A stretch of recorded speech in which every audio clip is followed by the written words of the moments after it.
Halo sahabat Happy and Healthy, kali ini kita akan membahas tentang 10 alat yang dibutuhkan untuk persiapan ASI eksklusif.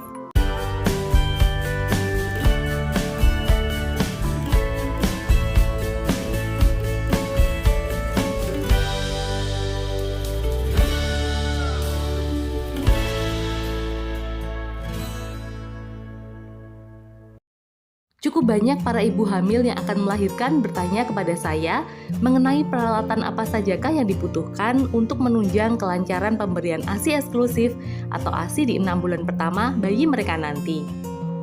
Setidaknya ada 10 alat yang perlu dipersiapkan.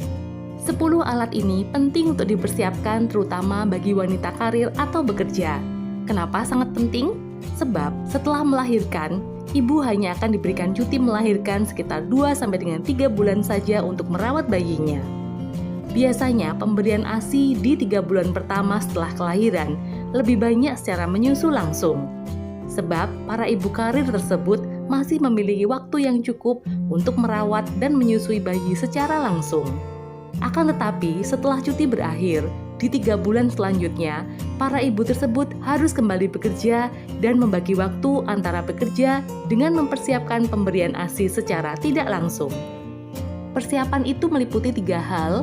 Yang pertama, bagaimana caranya agar bayi tetap mendapatkan ASI selama ditinggal ibunya bekerja. Yang kedua, bagaimana caranya agar ketika bekerja, ibu tetap dapat memproduksi dan menghasilkan ASI yang jumlahnya konsisten dengan kondisi ASI saat menyusui secara langsung dengan kualitas yang tetap terjaga. Yang ketiga, bagaimana cara apabila setelah waktu cuti 3 bulan, ASI bisa disimpan untuk kejadian-kejadian yang tidak terduga, misalnya saat sang ibu jatuh sakit dan harus berpisah dari bayinya, tetapi bayinya masih tetap dapat mendapatkan ASI. Prinsip utama yang harus kita pegang tentang produksi ASI adalah pengosongan payudara atau pengeluaran ASI dari payudara. Setiap terjadi pengosongan payudara, maka ini merangsang produksi ASI kembali. Jadi, semakin sering dan cepat pengosongan payudara, baik dengan menyusui secara langsung maupun dipompa, akan semakin sering dan cepat pula proses produksi atau pembuatan ASI yang baru. Maka, penting bagi ibu menyusui untuk selalu menjaga siklus ini. Kosongkan payudara secara rutin paling tidak tiap 2 jam sekali, baik dengan menyusui secara langsung pada bayi maupun dengan rutin memompa. ASI yang keluar dari payudara, berapapun jumlahnya, bisa ditampung dan disimpan untuk stok ASI. Selain itu, pengosongan payudara sangat penting untuk menjaga agar tidak terjadi endapan ASI dalam payudara yang nantinya dapat mengeras dalam saluran ASI dan dapat menyumbat atau membendung saluran pengeluaran ASI. Bendungan ini dapat mengakibatkan mastitis atau radang payudara. Kondisi mastitis atau radang payudara dapat berisiko menghambat siklus produksi ASI. 10 alat yang dibutuhkan untuk persiapan ASI eksklusif. 1. Pompa ASI. Pompa ASI digunakan untuk menyedot atau mengalirkan ASI keluar dari payudara. Pada 3 bulan pertama usai melahirkan, pada kondisi ibu dan bayi sehat, bayi akan menyusu secara langsung ke ibunya. Umumnya, bayi akan bangun setiap 2 jam sekali untuk menyusu. Ketika ASI di payudara sudah banyak jumlahnya, dan bayi belum mau untuk menyusu, inilah saatnya pompa ASI digunakan untuk mengeluarkan ASI dari payudara dan untuk mengosongkan payudara yang sudah terisi penuh tersebut. ASI hasil pemompaan ini hasilnya dapat disimpan dan dapat digunakan kembali untuk 3 bulan ke depan setelah cuti, atau saat bayi ditinggal ibunya bekerja, atau untuk kondisi-kondisi lain yang membuat ibu tidak bisa menyusui langsung, misalnya dalam kondisi sakit yang tidak diperbolehkan berkumpul dengan bayinya. Apabila pada saat payudara terisi penuh oleh ASI dan ASI lama tidak dikeluarkan, maka dapat membentuk sumbatan pada saluran payudara. Bila tersumbat, maka akan muncul sedikit benjolan pada payudara yang akan terasa sakit atau kaku. Apabila sudah terjadi benjolan, apa yang harus dilakukan?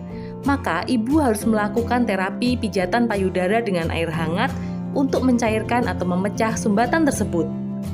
Apabila ibu belum memahami cara memijatnya, ibu dapat pergi ke bidan terdekat untuk dibantu dipijat agar sumbatan tersebut dapat dihilangkan. Berikut 2 jenis pompa ASI yang ada di pasaran, yaitu pompa ASI yang manual dan elektrik. Pompa ASI manual jika tenaga pemompaannya dilakukan manual oleh tangan, sedangkan pompa elektrik yang pemompaannya dilakukan oleh listrik secara otomatis. Untuk detailnya, berikut jenis dan kelebihan dan kekurangannya dapat dilihat pada tabel ini. Pada jenis pompa manual, biasanya hanya digunakan untuk satu payudara di satu waktu. Sedangkan untuk pompa elektrik, dapat digunakan untuk dua payudara dalam waktu bersamaan sekaligus. Baik pompa manual maupun elektrik sifatnya portable atau bisa dibawa kemanapun secara praktis. Untuk durasi pemompaan, pompa manual cenderung lebih lama karena pemompaan dengan tangan sering membuat ibu lelah, sehingga perlu waktu atau jeda untuk istirahat atau pemompaan berjalan melambat karena tangan ibu yang lelah. Sedangkan pada pompa elektrik, karena tidak menggunakan tenaga ibu, maka tidak perlu ada waktu atau jeda untuk istirahat, sehingga pemompaan bisa terus berjalan dan lebih cepat selesai. Tetapi, dari segi harga, pompa elektrik umumnya lebih mahal daripada pompa manual karena memiliki mesin penggerak dan kelistrikan yang pasti lebih rumit daripada pompa manual. Jangan lupa, sebelum tabung pompa ASI digunakan, tabung pompa ASI harus dalam keadaan bersih dan steril. Anda dapat mensterilkannya dengan cara merendam bagian corong dan katup-katupnya dalam air hangat setelah dicuci, atau bisa dilakukan dengan alat sterilisator. Jangan lupa mencuci tangan Anda sebelum memompa. Setelah tabung pompa ASI digunakan, segera cuci dan sterilkan tabung tersebut untuk menghindari kontaminasi kuman. Sedangkan untuk mesin dan selang pompa ASI elektrik jangan dicuci, cukup dilap kering saja dan kemudian diangin-anginkan untuk menghindari kerusakan. Yang kedua adalah botol ASI atau plastik bag ASI. Botol ASI atau plastik bag ASI digunakan untuk menampung ASI hasil dari memompa payudara tadi. Ada dua alternatif penyimpanan, yaitu menggunakan botol dan plastik bag. Untuk botol, umumnya ada dua jenis, yaitu botol kaca dan botol plastik. Botol kaca ada yang dijual baru, ada yang dijual bekas, yaitu bekas obat atau bekas minuman. Untuk botol ASI berbahan plastik, umumnya dijual dalam kondisi baru. Bila menggunakan botol plastik, pilihlah botol plastik dengan label food grade dan BPA free. Jangan menggunakan botol plastik sembarangan, sebab ASI dapat terkontaminasi dengan bahan plastik botol. Kualitas ASI yang disimpan dalam botol plastik non-food grade dan non-BPA free dapat berubah, baik nutrisi, bau, dan rasanya. Sedangkan untuk plastik bag, umumnya dijual baru. Gunakan plastik bag yang khusus untuk menyimpan ASI. Jangan gunakan plastik bag es batu, sebab bahan plastik bag khusus ASI dapat menjamin keamanan ASI sehingga tidak terkontaminasi dari bahan plastik maupun kuman. Untuk detailnya, berikut jenis, kelebihan, dan kekurangan dari masing-masing wadah penampung ASI. Yang pertama, botol kaca baru. Harganya menengah, sifatnya reusable atau bisa dipakai berulang kali. Bahan kacanya relatif tebal, dan bahan tutupnya karet. Yang kedua, botol kaca bekas. Harganya lebih murah, sifatnya reusable atau bisa dipakai berulang kali. Umumnya bahannya tipis dan mudah pecah. Tutupnya terbuat dari karet atau logam. Yang ketiga adalah botol plastik. Harganya menengah, sifatnya juga reusable atau bisa dipakai berulang kali. Umumnya berbahan tipis tapi tidak mudah pecah. Tutupnya juga berbahan plastik. Yang keempat adalah plastik bag. Harganya relatif paling mahal. Sifatnya non-reusable atau sekali pakai saja. Umumnya berbahan plastik tebal. Dan bahan tutupnya berupa seal plastik seperti plastik klip. Untuk kepraktisan, wadah yang berbentuk plastik bag pastilah jauh lebih praktis daripada wadah berbentuk botol. Jangan lupa, sebelum botol ASI yang kosong diisi, cuci dan sterilkan botol ASI tersebut. Botol dengan keadaan bersih dan steril dapat memperpanjang umur ASI ketika disimpan nanti. Untuk plastik bag tidak perlu disteril, karena dari pabrik sudah dalam kondisi steril. Plastik bag sifatnya langsung buang atau satu kali pakai dan tidak untuk dicuci atau dipakai kembali. Jangan lupa mencuci tangan Anda sebelum memindahkan ASI dari tabung pompa ke botol atau plastik bag ASI. Jangan mengisi botol atau plastik bag ASI terlalu penuh, karena saat ASI dalam keadaan dingin dan membeku di dalam freezer, ASI akan mengembang. Pada botol, apabila botol diisi terlalu penuh, maka tutup botol akan terlepas dengan sendirinya. Jika terlepas, segera tutupkan kembali. Dan kadang tutupnya tidak dapat ditutup lagi. Pada plastik bag, sil penutup dapat tiba-tiba terbuka saat ASI membeku dan mengembang, sehingga plastik bag perlu diganti dengan yang baru.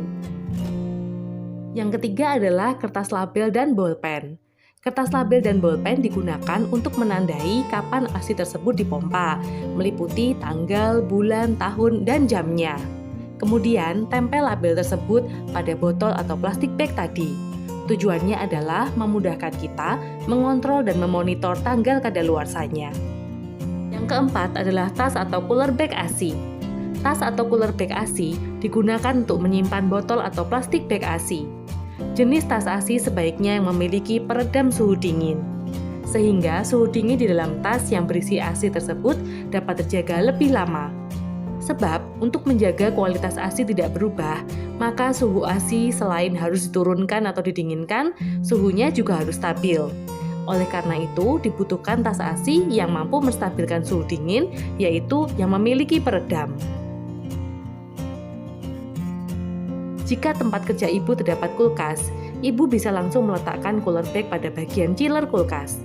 Dengan cara ini, suhu ASI di dalamnya akan lebih dingin, sehingga lebih bisa bertahan lama. Yang kelima adalah ice gel atau ice pack. Ice gel atau ice pack digunakan untuk membantu mendinginkan ASI di dalam tas atau cooler bag. Jangan menggunakan es batu, karena jika menggunakan es batu akan menimbulkan genangan air. Sehingga botol-botol dan plastik-plastik ASI di dalam tas yang diletakkan bersama es batu itu akan basah terendam air lelehan dari es batu tersebut. Jika tidak ingin menggunakan ice gel atau ice pack, dapat diganti menggunakan es kering. Jika terpaksa menggunakan es batu, tidak apa-apa, tetapi kita harus sering menguras atau membuang genangan air es batu tersebut. Dikhawatirkan apabila tidak segera dikuras, botol atau plastik bag ASI akan terendam dan apabila tutupnya tidak rapat, maka genangan air akan masuk ke dalam tempat penampungan ASI dan mengkontaminasi ASI sehingga kualitas ASI menjadi menurun. Gunakan ice gel atau ice pack yang berbahan food grade dan BPA free. Cara menggunakan ice gel atau ice pack adalah semalam sebelum ibu bekerja, letakkan dan bekukan terlebih dahulu di dalam freezer. Pindah ice gel atau ice pack ke dalam cooler bag sesaat ketika ibu hendak berangkat bekerja.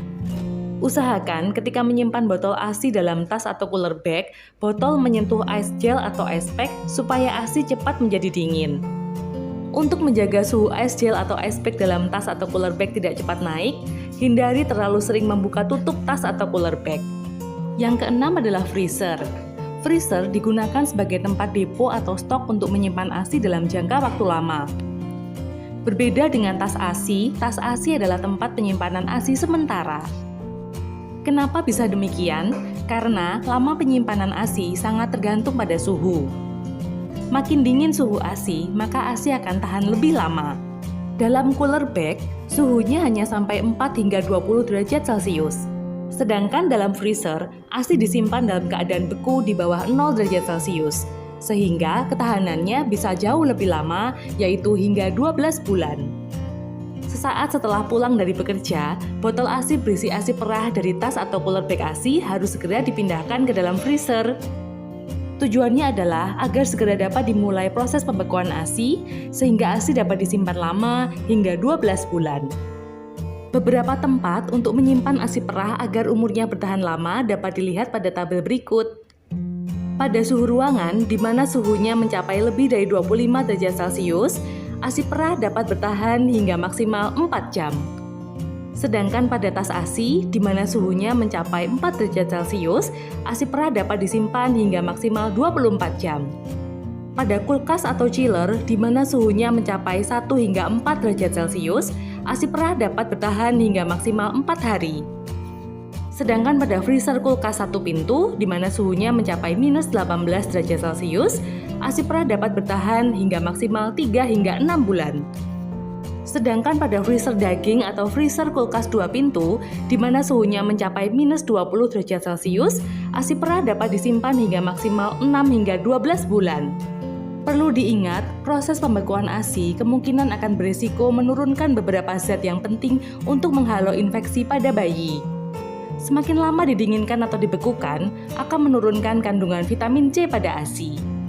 Akan tetapi, bagaimanapun juga, memberikan ASI yang telah dibekukan tetap akan jauh lebih baik daripada memberikan susu formula. Sebab, nutrisi ASI meskipun dalam keadaan beku, jauh lebih lengkap dan jauh lebih dapat diterima tubuh bayi bila dibandingkan dengan kandungan susu formula. Jangan lupa untuk menyusun botol ASI secara berurutan. Sesuai tanggal dan jam pemerahan, ASI perah dapat disusun menggunakan metode FIFO atau first in, first out. Artinya, botol ASI yang disimpan paling awal adalah botol ASI yang dikeluarkan atau diminumkan terlebih dahulu pada bayi. Yang ketujuh adalah pemanas atau heater ASI elektrik. Pemanas atau heater ASI digunakan untuk menghangatkan botol ASI beku dari freezer. ASI perah beku yang akan diberikan pada bayi harus dicairkan dahulu. Prinsip pencairan ASI perah beku adalah kenaikan suhu yang perlahan dan bertahap, tidak dilakukan secara mendadak. ASI dari freezer tidak boleh langsung dikeluarkan dalam suhu ruangan, akan tetapi diturunkan terlebih dahulu ke dalam chiller selama setidaknya 24 jam sebelum diminumkan pada bayi, baru kemudian dipanaskan dalam heater. Sebab perubahan suhu yang cepat dapat merusak kandungan antibodi atau zat kekebalan tubuh dalam ASI yang bermanfaat bagi bayi. Umumnya, heater ASI elektrik yang dijual harganya sedikit mahal, apalagi yang menggunakan brand ternama, contohnya seperti Pigeon. Kenapa menggunakan heater? Dengan heater, proses penghangatan ASI menjadi lebih praktis, di mana botol ASI dari chiller tinggal langsung ditaruh di atas heater dan dapat ditinggal untuk melakukan aktivitas yang lain. Selain itu, heater suhunya lebih stabil. Heater elektrik mampu memanaskan ASI dengan suhu yang konsisten pada suhu 37,2 sampai dengan 40,5 derajat Celcius. Pemanasan ASI tidak boleh lebih dari 40 derajat Celcius, apalagi sampai mendidih atau 100 derajat Celcius, karena pemanasan yang terlalu tinggi akan merusak kandungan nutrisi ASI. Bila kita tidak memiliki cukup budget atau dana untuk membeli heater ASI, maka pemanasan ASI beku dapat dilakukan secara konvensional, yaitu dengan menggunakan kompor. Caranya, semalam atau sehari sebelum ASI diberikan untuk bayi, pindahkan botol ASI beku tersebut dari freezer ke chiller. Setelah setidaknya 12 jam dalam chiller, siapkan air hangat. Panaskan air sampai hangat, jangan sampai mendidih menggunakan kompor. Ketika air sudah hangat, matikan api kompornya. Setelah api dimatikan, baru masukkan botol berisi ASI cair dingin dari chiller ke dalam air hangat tersebut. Tunggu sampai ASI menjadi hangat, kira-kira setelah 5 menit. Tuang ASI hangat tersebut ke dalam botol dot. Tetapi sebelum dituang ke dalam dot, goyang-goyang dulu isi botol agar endapan ASI menjadi homogen atau tercampur rata dan tidak ada gumpalan-gumpalan. ASI hangat ini siap diminumkan ke bayi Anda. Ingat, jangan memanaskan ASI di atas kompor yang sedang menyala atau menggunakan microwave. Sebab, pemanasan langsung dapat merusak nutrisi dan kandungan antibodi dalam ASI. Yang kedelapan adalah botol dot atau cup feeder. Botol dot atau cup feeder adalah alat minum ASI untuk bayi.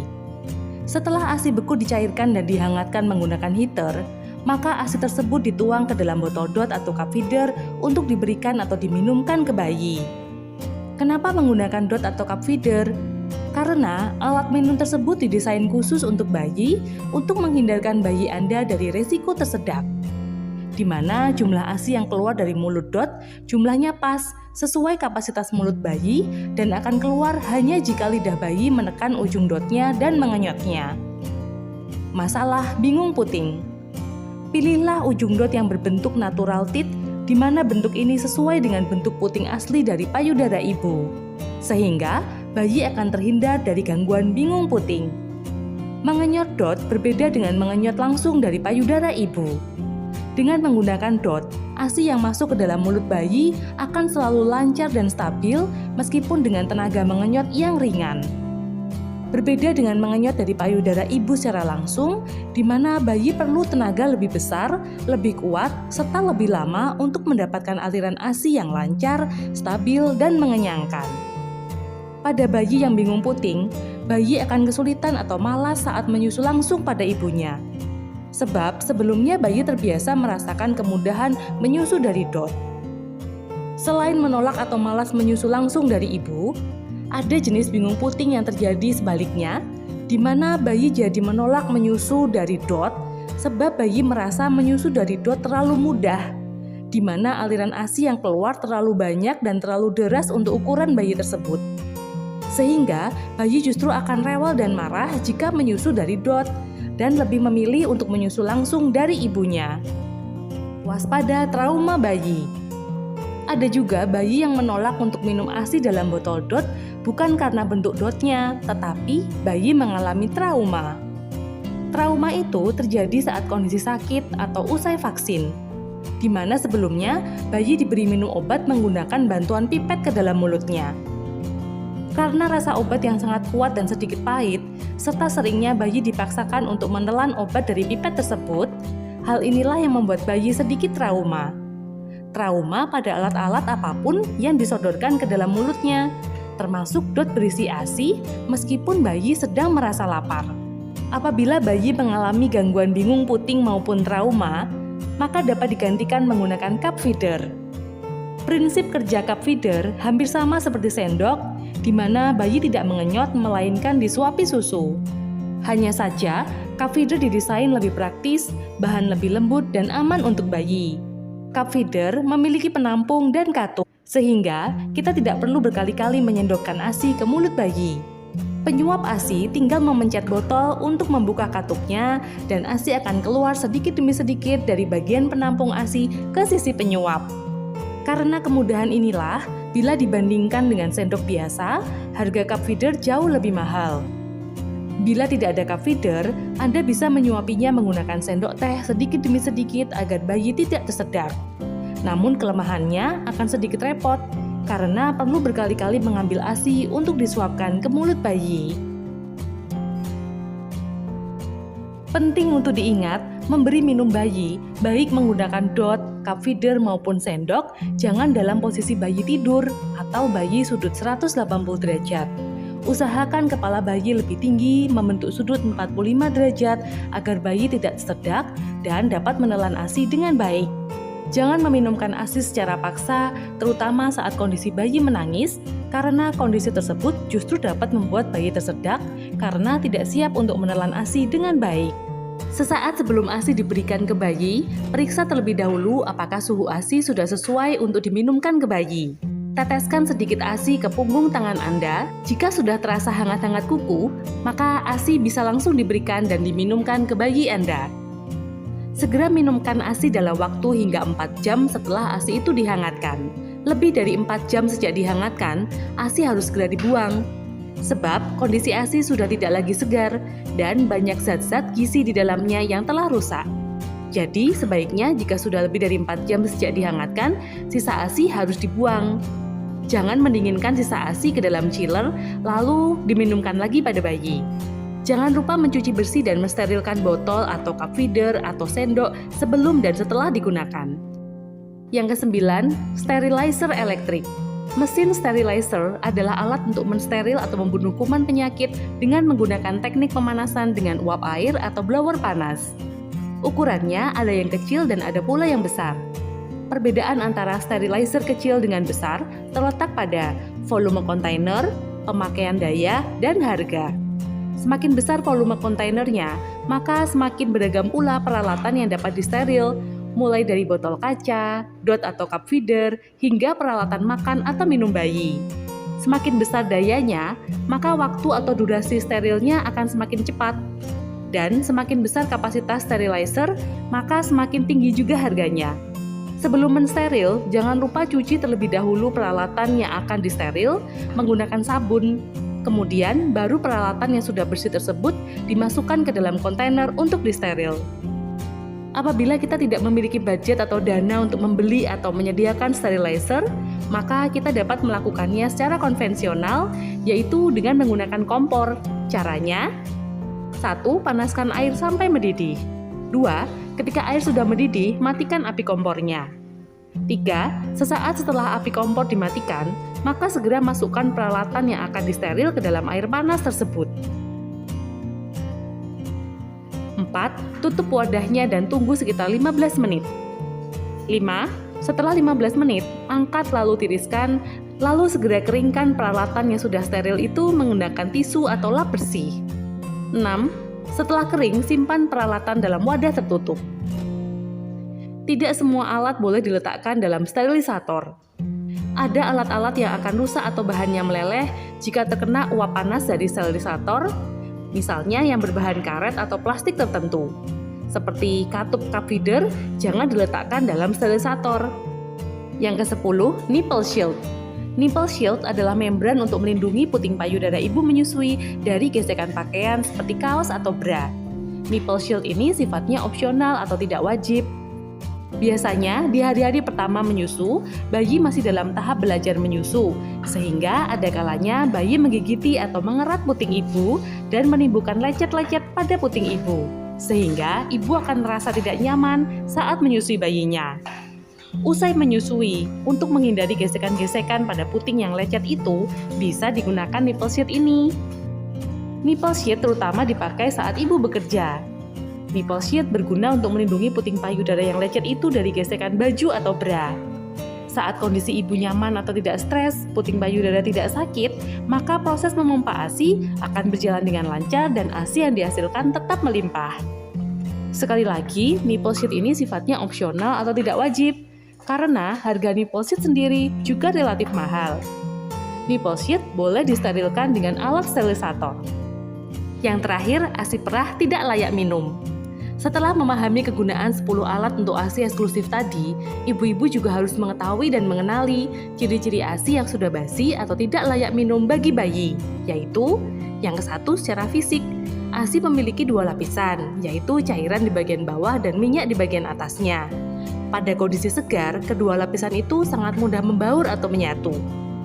Saat ASI digoyang-goyangkan dan kedua lapisan itu terpisah jelas, tidak menyatu, atau masih terlihat gumpalan, berarti ASI Anda tidak lagi berkualitas baik. Yang kedua, secara bau. Setelah ASI dicairkan, umumnya akan tercium bau segar. Jika ASI berbau asam, berarti ASI Anda tidak lagi berkualitas baik. Yang ketiga, secara rasa. ASI perah memang memiliki rasa hambar. Bila ASI mengeluarkan rasa asam, berarti ASI Anda tidak lagi berkualitas baik. Demikian 10 alat yang dibutuhkan untuk mempersiapkan ASI eksklusif. Semoga informasi ini bermanfaat dan berguna bagi Anda para pejuang ASI. Jangan lupa tetap konsisten memberikan ASI setidaknya minimal selama 6 bulan pertama. Tetap sehat dan bahagia bersama kami dalam Happy and Healthy.